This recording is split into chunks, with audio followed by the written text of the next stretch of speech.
From the symbolic city of Aachen, European Commission President Ursula von der Leyen delivered a forceful wake-up call, invoking the spirit of 1989 to rally Europe against a new era of danger.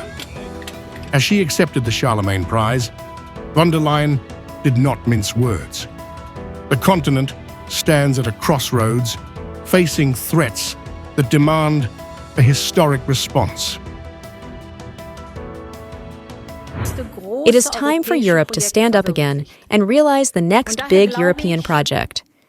I therefore believe that the next great era, our next great unifying project, must come from an independent Europe. I know that this message sounds scary to many, but this is essentially about our freedom. The people of Central and Eastern Europe have known this for a long time.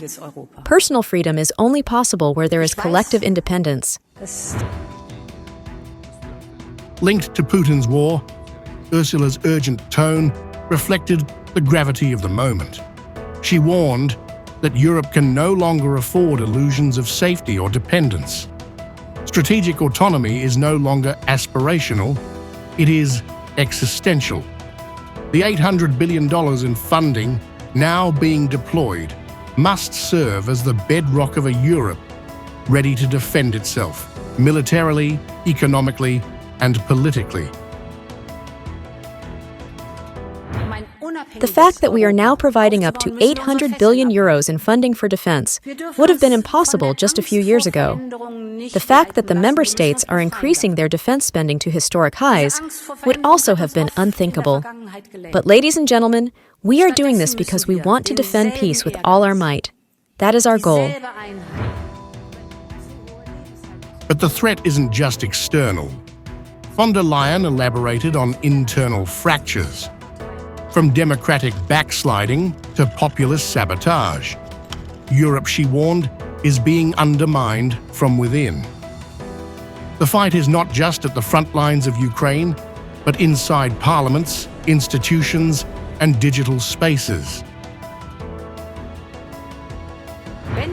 Our democracies are under attack by adversaries from outside who are joining forces, but also by attempts to undermine them from within. We must fight these threats and tendencies with all our strength. And history shows that democracy is destroyed much more quickly than it is built up. Her speech was a direct rejection of complacency. From migration to economic frustration, von der Leyen called on leaders to meet rising discontent with courage, not appeasement. She urged policies that protect democracy, not paper over its weaknesses. As war rages in Ukraine, extremist currents surge at home, and global alliances fracture, Ursula von der Leyen's warning resounds beyond ceremony. It was not just a vision, it was a demand. For Europe to survive the coming storm, it must act, not as a collection of hesitant states, but as a united, sovereign force. The clock, she implied, is already ticking.